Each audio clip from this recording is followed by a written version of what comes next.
નમસ્તે વિદ્યાર્થી મિત્રો, આપ સૌ મિત્રોનું એન્ટાયર સ્ટડી ચેનલ પર હાર્દિક સ્વાગત છે. મિત્રો, આજના લેક્ચરમાં આપણે ગામા ફંક્શન વિશે આપણે ડિસ્કશન કરવાના છીએ. તો લેક્ચરની શરૂઆત કરતાં પહેલાં આપણે ગયા લેક્ચરમાં કયા કયા ટોપિક વિશે વાત કરી તે જોઈ લઈએ, ત્યારબાદ આજના લેક્ચરની આપણે શરૂઆત કરીએ. મિત્રો, તમને ખ્યાલ જ છે કે અત્યારે આપણે પેપર નંબર 303 ચાલી રહ્યું છે, એનું યુનિટ નંબર 4. એમાં કયા કયા ટોપિક આપણે પૂરા કરી નાખ્યા છે તે જોઈ લઈએ.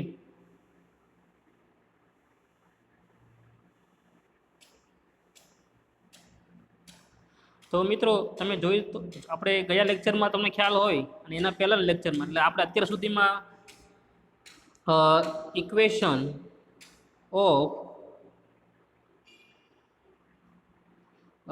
Equation of tangent plane and normal to surfaces એની થિયરી જોઈ અને એના એક્ઝામ્પલ. થિયરીમાં આપણને ખબર છે, ખાલી એનું સૂત્ર તે આપણને આપેલું છે અને એના એક્ઝામ્પલ. ત્યારબાદ equation of tangent and normal plane to curve, તેના વિશે પણ આપણે અભ્યાસ કરી લીધો. એનો આપણે સૂત્ર જોયા અને એના આપણે એક્ઝામ્પલ. ત્યારબાદ મેં તમને ખ્યાલ હોય તો થોડાક એક્સરસાઇઝ માટે પણ તમને એક્ઝામ્પલ તમને આપેલા છે આપણને.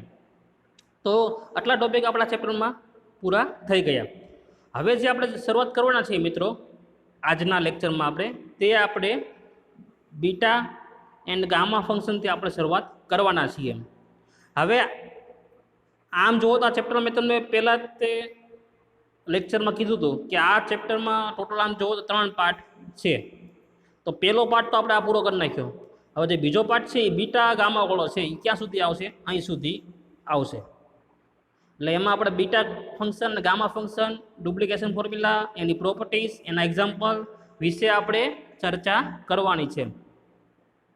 તો આજનો જે ટોપિક છે મિત્રો, તમને કીધું એમ કે આજે આપણે ગામા ફંક્શન વિશે આપણે ચર્ચા કરવાના છીએ.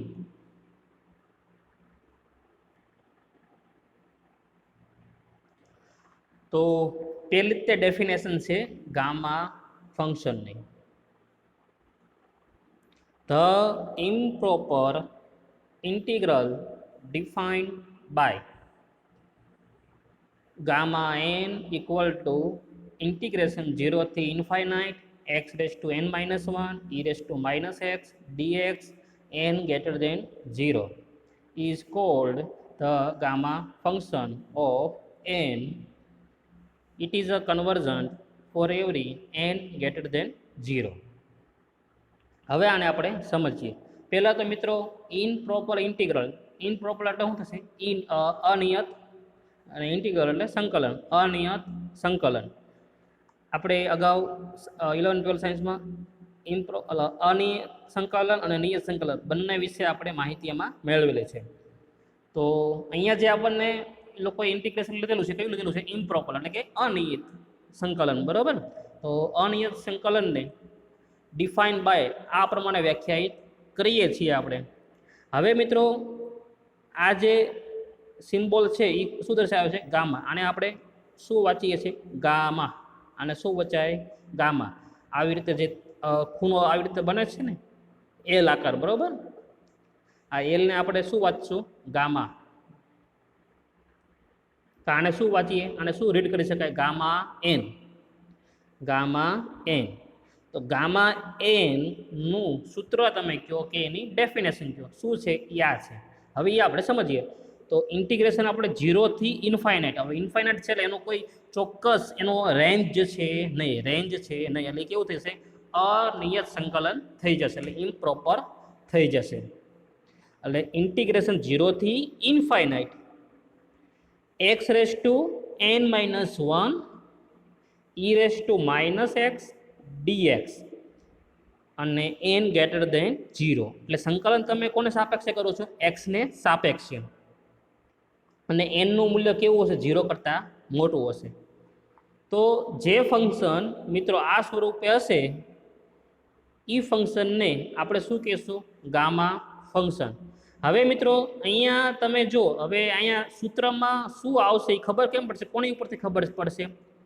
જે સંકલનમાં એક્સ ઉપર જે ઘાત હોય એ ઘાતમાં જે વેરિયેબલ હોય બરાબર એ ફંક્શનમાં આવશે. હવે અહીંયા જો મિત્રો શું છે એન છે, તો એટલા માટે અહીંયા શું આવી ગયું એન. દાખલા તરીકે અહીંયા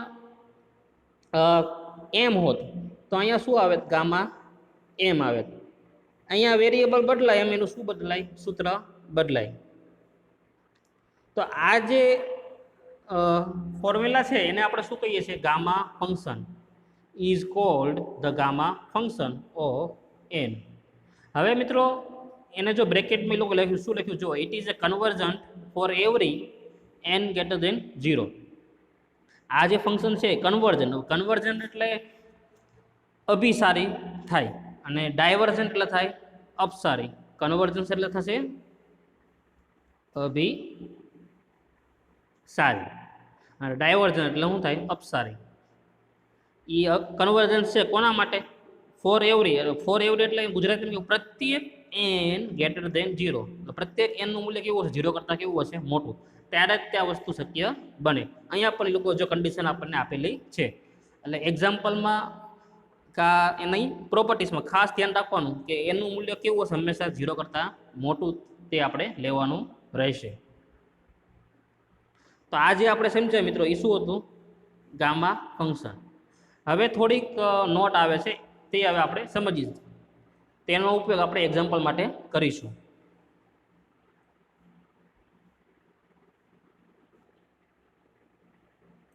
હવે મિત્રો આ નોટમાં બેઝિક વસ્તુ આપણને સમજાવેલી છે. તો પહેલાં આપણે જે આ પહેલો જે પોઈન્ટ છે એ પોઈન્ટ આપણને ઇન્ટિગ્રેશન વિશે સમજાવે છે. કયા ઇન્ટિગ્રેશન વિશે? અનિયત એટલે કે ઇમ્પ્રોપર ઇન્ટિગ્રેશન એટલે કે અનિયત સંકલન વિશે આપણને એ લોકો આપણને સમજાવે છે. તો સમજીએ આપણે. The definite integral which is defined over infinite integral. હવે શું કીધું જો ડિફાઇનાઇટ ઇન્ટિગ્રલ. ડિફાઇનાઇટ ઇન્ટિગ્રલ એટલે શું મિત્રો કહેવા માંગે છે લોકો કે ચોક્કસ ઈ ડિફાઇન થયેલું હશે અને એને કોની ઉપર કે ઇન્ફાઇનાઇટ ઇન્ટિગ્રલ ઉપર. બીજી ભાષામાં એને કેવું હોય આપણને તો શું કીધું છે લોકોએ, it the integral becomes infinite within the interval of integration is known as improper integral. એટલે આપણને જે ઇન્ટરવલ મિત્રો આપણને આપેલો હશે એ કેવો હશે, ઇન્ફાઇનાઇટ. એટલે કે ચોક્કસ એની વેલ્યુ આપણને આપી ન હોય એ જે ઇન્ટિગ્રેશન હોય છે એ ઇન્ટિગ્રેશનને આપણે ઇનપ્રોપર ઇન્ટિગ્રલ તરીકે આપણે એને ઓળખીએ છીએ. ટૂંકમાં એમાં જે મિત્રો આપણે લિમિટ આપી હોય ને એ ફિક્સ હોય ને, હવે ઇન્ફાઇનાઇટ છે તો એનું કોઈ ચોક્કસ રેન્જ હોય, ઇન્ફાઇનાઇટ ન હોય, એટલા માટે એ કેવો કહેવાય, ઇનપ્રોપર. પરંતુ મિત્રો આપણે ઇન્ટિગ્રેશન દાખલા તરીકે 0 થી 5 સુધી આપણને આપેલું છે તો આમાં જે રેન્જ છે એ કેવી છે, ચોક્કસ છે એટલે કે ફિક્સ છે. તો આ જે ઇન્ટિગ્રેશન છે એને આપણે કેવું કહેવાય, પ્રોપર કહેવાય. એટલે એને કેવું કહેવાય, નિયત કહેવાય ટૂંકમાં. તો પ્રોપર અને ઇમ્પ્રોપર વિશે વચ્ચેનો તમને ડિફરન્સ હવે ખ્યાલ આવી ગયો હશે.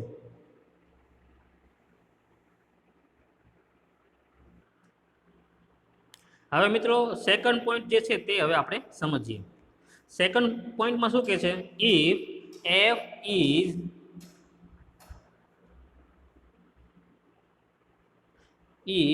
f is continuous on the interval સંવૃત અંતરાલ a થી વિવૃત અંતરાલ infinite, then the improper integral can be written in the form integration a to infinite f of x dx equal to limit L tends to infinite integration a to L f of x dx. It is said to be convergent if the limit exists, otherwise divergent. હવે બહુ simple છે મિત્રો, જો શું કીધું છે, F function છે બરાબર, એફ ઇઝ કન્ટિન્યુઅસ છે. કન્ટિન્યુઅસ એટલે શું થશે, સતત. એફ કેવું છે, કન્ટિન્યુઅસ એટલે કે સતત છે. કોની ઉપર, ઇન્ટરવલ આ ઉપર. એટલે કે સંવૃત અંતરાલ એ થી લઈને વિવૃત અંતરાલ ઇન્ફાઇનાઇટ. એટલે આનો આપણે અર્થઘટન કરો એટલે શું થશે આમાં કે આ અંતરાલમાં કિંમત એ કે એ કરતાં મોટી અને ઇન્ફાઇનાઇટ કરતાં નાની તમારે લેવાની. જો એફ ફંક્શન આ અંતરાલમાં કેવું હોય કન્ટિન્યુઅસ એટલે કે એફ ફંક્શન આ અંતરાલમાં કેવું હોય સતત હોય તો તો આપણે શું કહી શકીએ કે the improper integral can be return in the form. તો ઇમ્પ્રોપર ઇન્ટિગ્રલને આપણે આ પ્રમાણે લખી શકીએ ક્યારે એફ કન્ટિન્યુઅસ હોય આ અંતરાલમાં. તો હવે સમજીએ મિત્રો શું કીધું. જો લિમિટ તો આપણે આમાંથી જ લેવાની છે એ થી ઇન્ફાઇનાઇટ એટલે ઇન્ટિગ્રેશનમાં લિમિટ શું આવશે એ થી ઇન્ફાઇનાઇટ. ફંક્શન કયું છે એફ એટલે F of x d x. હવે આ પ્રમાણે જે સ્વરૂપ હશે તો એને આપણે આ રીતે લખી શકીએ ક્યારે ફંક્શન કન્ટિન્યુઅસ હોય ત્યારે. તો શું લખી શકાય limit l tends to infinite અને ઇન્ટિગ્રેશન એ થી લઈને ક્યાં સુધી l a to l f of x d x. હવે મિત્રો જો લિમિટ અહીંયા જો બંને ઇક્વલ જ છે ચેન્જ ક્યાં થાય છે એની જે લોઅર લિમિટમાં કાંઈ ચેન્જ નથી થતો. જે અપર લિમિટ છે અહીંયા ઇન્ફાઇનાઇટ છે પરંતુ આપણે લિમિટમાં ઇન્ફાઇનાઇટ કવર કરી દીધું છે. શું છે જુઓ એલ ટેન્સ ટુ શું છે ઇન્ફાઇનાઇટ એટલે ઇન્ફાઇનાઇટની જગ્યાએ આપણે શું લઈએ છીએ એલ. એટલા માટે અહીંયા શું લઈ લીધું આપણે integration a to l f of x d x. કારણ કે એલ ટેન્સ ટુ પાછું શું છે ઇન્ફાઇનાઇટ ઓટોમેટિક આ આવી ગયું. સમજાઈ ગયું. ટૂંકમાં મિત્રો જે ફંક્શનનું ફોર્મ સંકલન સ્વરૂપમાં છે અને લિમિટમાં સ્વરૂપમાં લખવું હોય તો આ રીતે આપણે લખી શકીએ. અને આનો ઉપયોગ આપણે પ્રોપર્ટીઝમાં આવશે અને એના એક્ઝામ્પલમાં વારંવાર એનો આવશે. એટલે ખાસ આ રિલેશનને તમારે યાદ રાખવાનો છે. હવે મિત્રો આપણને આ જે રિલેશન છે એને શું કહે જો it is a said to be એને આપણે શું કહીએ છીએ કન્વર્જન. ઇફ એને આપણે કન્વર્જન કહીએ પણ ક્યારે જો ઇફ ધ લિમિટ એક્ઝિસ્ટ જો લિમિટનું અસ્તિત્વ ધરાવતું હોય તો આ ફંક્શનને આપણે શું કહીશું કન્વર્જન. કન્વર્જન એટલે શું કહેવાય ભાઈ અભિસારી. અને જો લિમિટનું એક્ઝિસ્ટન્સ એટલે કે લિમિટ આપણને જે આપી હોય જો લિમિટ એટલે કઈ આ લિમિટનું જો અસ્તિત્વ ન હોય તો એને આપણે શું કહીશું ડાયવર્જન. ડાયવર્જન એટલે શું થશે અપસારી. શું થશે અપસારી. પણ લિમિટનું એક્ઝિસ્ટન્સ હોય તો કન્વર્જન અને લિમિટનું એક્ઝિસ્ટન્સ ન હોય અધરવાઇઝ ન હોય તો શું કહેવાય એને ડાયવર્જન. હવે એનો પછીનો આપણે નેક્સ્ટ પોઈન્ટ જોઈએ મિત્રો. હવે ગામા ફંક્શનના આપણને યુઝિસ ઉપયોગો આપ્યા છે અને એની શોધ કોએ કરી હતી ડિસ્કવર કોએ કર્યું હતું તેના વિશે હવે આપણને આપેલું છે. તો પહેલાં એના ઉપયોગો છે અને ત્યારબાદ એની શોધ કોએ કરી તેની માહિતી આપણને આ મુદ્દામાં આપેલી છે. તો સમજીએ. Gamma function is use in probability theory એટલે કે સંભાવનાની જે થિયરી હોય તેના માટે kinetic theory of gases statistical mechanics problems in condensation matter physics involving Fermi-Dirac and Einstein Bose statistic variety of problems in finding areas volumes area એટલે ક્ષેત્રફળ volume એટલે ઘનફળ moments of inertia.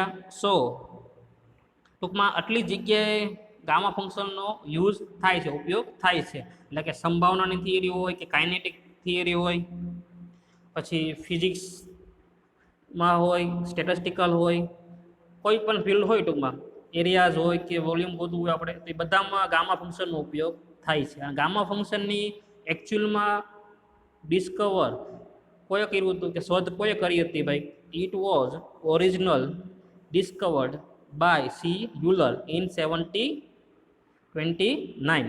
હવે આપણે જે નવી પેપર સ્ટાઇલ પ્રમાણે મિત્રો આપણે ખાલી જગ્યામાં કે એમસીક્યુમાં કદાચ એની શોધ ગામા ફંક્શનની શોધ કોઈ કરી એવું તમને પૂછી શકે તો એમાં શું આવશે મિત્રો સી યુલર અને એની સાલ કઈ છે 1729 એટલે 1729. તો મિત્રો આ રીતે પહેલાં તો આપણે ડેફિનેશન ગામા ફંક્શનની પહેલાં આપણે શું જોઈ ડેફિનેશન, ત્યારબાદ નોટ જોઈ એટલે કે નોંધમાં પણ આપણે ઇમ્પ્રોપર પ્રોપર ઇન્ટિગ્રલ વિશે સમજ્યા, પછી એક ડાયવર્જન કન્વર્જન્સ જે રિલેશનવાળું જે આપણે સૂત્ર જોયું, ત્યારબાદ એના ત્રીજા પોઈન્ટમાં આપણે ગામા ફંક્શનના ઉપયોગો અને એના શોધ કોઈ કરી તેના વિશે આપણે સમજ મેળવી.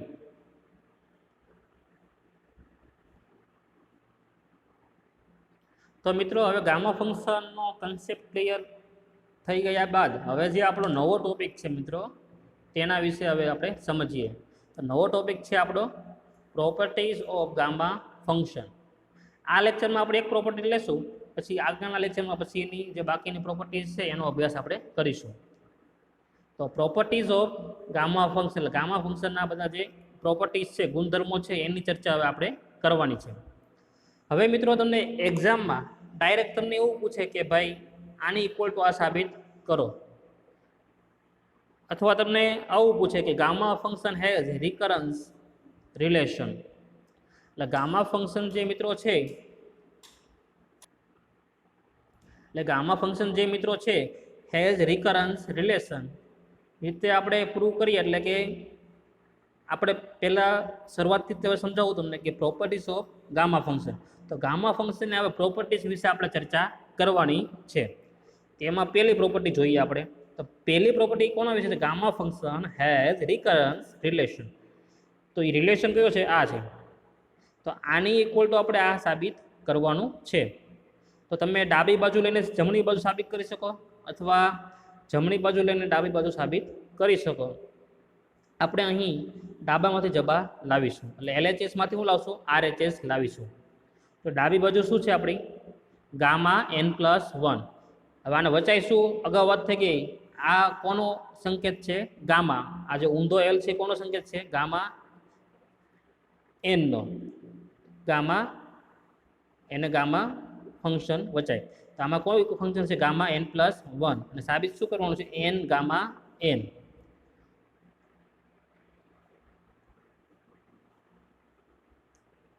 તો મિત્રો પેલા ડાબી બાજુ શું છે? Gamma n+1. તો ડાબી બાજુ લીધી n+1. હવે ગામા n+1 નું સૂત્ર આપણી પાસે છે, હમણાં જ આપણે સમજાવ. આપણે સૂત્ર કોનું છે? ગામા n નું છે. તો ગામા n નું સૂત્ર શું છે એ લખું છું પહેલા અહીંયા. ગામા n ઇક્વલ ટુ, સૂત્ર શું હતું ભાઈ? 0 થી infinite x⁻n−1 into e⁻x dx. આ સૂત્ર કોનું છે મિત્રો? ગામા n નું. તો હવે મિત્રો આપણે સૂત્ર વાપરવાનું છે, પણ અહીંયા n ની જગ્યાએ આપણને અહીંયા શું આપેલું છે? ફરી વખત અહીંયા મિત્રો અહીંયા n છે મૂળ સૂત્રમાં, પણ અહીંયા n ની જગ્યાએ શું છે મિત્રો? n+1. તો આપણે ફક્ત ક્યાં ચેન્જીસ કરવાના છે મિત્રો સૂત્રમાં? જ્યાં n હોય સૂત્રમાં ને આપણે શું મૂકી દેવાનું? n+1 ખાલી મૂકવાનું છે. તો હવે મિત્રો જોઈએ, જો અહીંયા n છે તો અહીંયા n છે, બરોબર.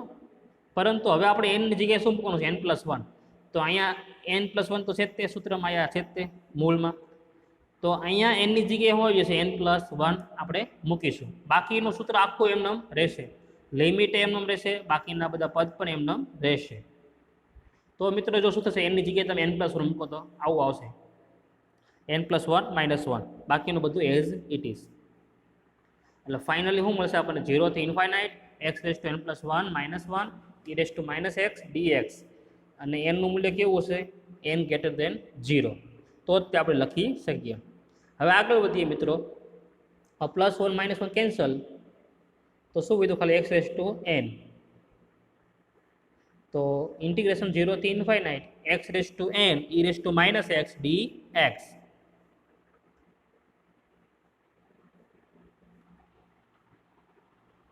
હવે મિત્રો આ વસ્તુ મળી ગયા બાદ પાછો આપણે સૂત્રનો ઉપયોગ કરીએ છીએ. મેં તમને નોંધમાં બીજો જે પોઈન્ટ લખાયો હતો સૂત્રનો, એમાં સૂત્ર એક આપેલું છે આપણને આવું કે a થી infinite f(x) dx equal to limit l tends to infinite integration a to infinite f of x d x. તો આ આપણું એક સૂત્ર અગાઉ હમણાં મેં તમને સમજાવ્યું હતું. તો આનો ઉપયોગ આપણે અહીંયા કરીએ છીએ. તો મિત્રો જુઓ, આ એફ ઓફ એક્સ ફંક્શન આપણું છે બરાબર મૂળ સૂત્રમાં. તો એફ ઓફ એક્સ અહીંયા શું બની જશે, આખું બની જશે આપણું એફ ઓફ એક્સ. અને લિમિટ ચેન્જ થશે ખાલી મિત્રો. અહીંયા આપણે મૂળ સૂત્રમાં એલ લીધો છે, અહીંયા આપણે નવો વેરિયેબલ લઈએ છીએ, નવો લઈએ છીએ કે, બરાબર. બાકીનું બધું એઝ ઇટ ઇઝ રહેશે. તો શું છે જુઓ, તો 0 થી infinite x raise to n e raise to minus x d x. તો હવે મિત્રો સૂત્ર મૂકી એટલે શું આવશે, એ લિમિટમાં આવી જશે. તો લિમિટ આપણે એલની જગ્યાએ અહીંયા શું લીધું છે, મેં કે લીધો છે. લિમિટ કે ટેન્સ ટુ ઇન્ફાઇનાઇટ 0 થી કે, અને એફ ઓફ એક્સ ફંક્શન આપણું આ છે આખું. F of x equal to શું ફંક્શન છે આપણું, x raise to n e raise to minus x. આ આખું આપણું શું બને છે, એફ ઓફ એક્સ ફંક્શન. તો આની ઇક્વલ ટુ ઈ તે આખું કેવું રહેશે, એઝ ઇટ ઇઝ રહેશે, એમાં કાંઈ ફેરફાર થશે નહીં. D x. હવે મિત્રો અહીંયા આપણે સંકલન કરવાનું છે. તો હવે તમે જો બંને ફંક્શન કેવા છે, એક્સ વાળા ફંક્શન છે, ને આપણે કોને સાપેક્ષ સંકલન કરવાનું છે, એક્સને સાપેક્ષે. તો અહીંયા આપણે ખંડશઃ સંકલનનો નિયમનો આપણે ઉપયોગ કરીશું. તો લિમિટનો મિત્રો હું બહાર રાખું છું. હવે એક્સ રેસ ટુ એન ને આપણે એમ રાખીએ છીએ. કોનું સંકલન કરીએ છીએ, ઈ રેસ ટુ માઇનસ એક્સનું. તો ઈ રેસ ટુ માઇનસ એક્સનું સંકલન કરીએ છીએ આપણે, એક્સ રેસ ટુ એન બહાર રહે. પરંતુ એ આખા બ્રેકેટ ઉપર શું આવશે, નિયમ પ્રમાણે લિમિટ લાગુ પડશે. લિમિટ શું આવશે, 0 થી કે. હવે માઇનસ નિયમના, હવે સંકલન કરીએ. સંકલનમાં શું આવશે, 0 થી કે. અને પહેલા પદમાં આપણે જેનું સંકલન નથી કર્યું, કોણ નથી કર્યું, એક્સ રેસ ટુ એનનું. તો એક્સ રેસ ટુ એનનું અહીંયા આપણે શું કરશું, એનું વિકલન કરશું નિયમ પ્રમાણે. તો એનું વિકલન કરો, ત્યારબાદ ફરી વખત ઈ રેસ ટુ માઇનસ એક્સનું શું કરવાનું છે, સંકલન. ડીએક્સ પૂર્ણ થશે, પાછો કાઉન્સ પૂરો કરો, અને પાછું ડીએક્સ તો આવશે જ તે. એટલે 2 વખત એનું સંકલન થશે. તો આ જે આપણે લખ્યું છે મિત્રો, એ તો આપણે ખંડશઃ સંકલનનો જે નિયમ છે એ જ આપણે એપ્લાય કર્યો છે. એટલે જો જે મિત્રોને ખંડશઃ સંકલનનો નિયમ ન હોય તો એકવાર તમે થિયરીમાં તે જોઈ લેજો. ખંડશઃ સંકલનનો નિયમ આપણે 11-12માં આવી ગયેલો છે.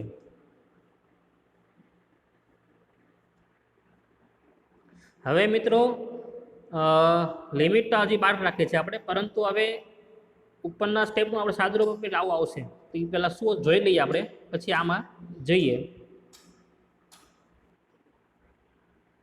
શું હતું મિત્રો, જુઓ એમાં એક્સ રેસ ટુ એન તો કેવું રહેશે, એઝ ઇટ ઇઝ. પરંતુ ઈ રેસ ટુ માઇનસ એક્સનું તમે સંકલન કરો તો ઈ રેસ ટુ એક્સનું સંકલન શું થાય, ઈ રેસ ટુ એક્સ જ થાય. પરંતુ અહીંયા માઇનસ છે, તો એ માઇનસ ક્યાં આવી જશે, છેદમાં આવી જાય. -1 છેદમાં આવે, એ તમે છેદમાં લખો કે આગળ લખો, કાંઈ ફેર પડે નહીં. અને લિમિટ શું લાગુ પડશે બધાને, 0 થી કે ની લિમિટ લાગુ પડશે.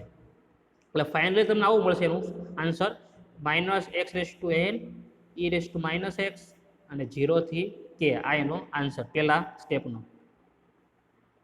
હવે મિત્રો આમાં તમે જુઓ તો એક્સ રેસ ટુ એનનું તમે વિકલન કરો મિત્રો, તો શું આવશે, 0 થી કે. તો એમનું એક્સ રેસ ટુ એનનું વિકલન તમે કરો એટલે એન આગળ આવે અને એક ઘાત ઘટે એટલે n-1 થશે. અને આનું તમે સંકલન કરો છે તો શું આવશે, માઇનસ આગળ આવશે, -1 ને ઈ raise to minus x d x. આ -1 છે ને મિત્રો હું આગળ લઈ લઉં એટલે માઇનસ માઇનસ શું થઈ જશે, પ્લસ. બરાબર. તો ફાઇનલી એવો આન્સર એનો મળશે. તો એ આન્સર મિત્રો આપણે અહીંયા લખેલો છે. બરાબર. કઈ રીતે આવો એ મેં તમને હમણાં સમજાવ્યું. તો લિમિટ કે tense to infinite -x raise two n E raise to minus x, limit 0 થી કે પ્લસ 0 થી કે. પ્લસ શા માટે થઈ ગયું ભાઈ, અહીંયા જે માઇનસ હતા ને 1 એ આગળ લઈ લીધા આપણે, એટલે માઇનસ માઇનસ પ્લસ, એટલે પ્લસ ઇન્ટિગ્રેશન 0 થી કે n x raise two n-1 E raise to minus x d x. હવે આમાં આપણે અપર લિમિટ મૂકો અને હવે લોઅર લિમિટ લિમિટ કે tense to infinite as it is. હા, અપર લિમિટ તમે મૂકો મિત્રો એક્સના સ્થાને. લિમિટ ક્યાં મૂકશું આપણે? એક્સના સ્થાને મૂકવાની આવશે. તો એક્સની જગ્યાએ શું આવી જશે? કે. એટલે minus k raise to n e raise to minus k. Lower limit તમે મૂકો છો મિત્રો, તો લોઅર લિમિટમાં તો આ થઈ જાય છે 0, એટલા માટે લખવાની જરૂર નથી. તો પહેલા સ્ટેપનો આન્સર આવ્યો minus k raise to n e raise to minus k. હવે મિત્રો આમાંથી એન આપણે કોન્સ્ટન્ટ છે એટલે બહાર લઈ લીધો અને બાકીનું જે વધ્યું છે એ મેં લખેલું છે. હવે મિત્રો આ લિમિટને આપણે અંદર લઈએ તો પહેલા સ્ટેપમાં તમે લિમિટ મૂકો મિત્રો, તો કે ટેન્સ ટુ ઇન્ફાઇનાઇટ છે. શું છે લિમિટ? કે ટેન્સ ટુ ઇન્ફાઇનાઇટ. હવે તમે આમાં ઇન્ફાઇનાઇટ તમે મૂકો કેની જગ્યાએ, તો આન્સર શું આવશે અહીંયા? 0. એટલે એનો આન્સર શું મળશે આપણને? 0. પહેલા સ્ટેપનો આન્સર શું આવ્યો? 0. હવે લિમિટ અહીંયા મૂકો તો એન તો કોન્સ્ટન્ટ છે એટલે બહાર જ રહેવાનો છે મિત્રો. લિમિટ કે ટેન્સ ટુ ઇન્ફાઇનાઇટ, બાકીનું બધું એઝ ઇટ ઇઝ. 0 થી k x raise to n minus 1 e raise to minus x t x.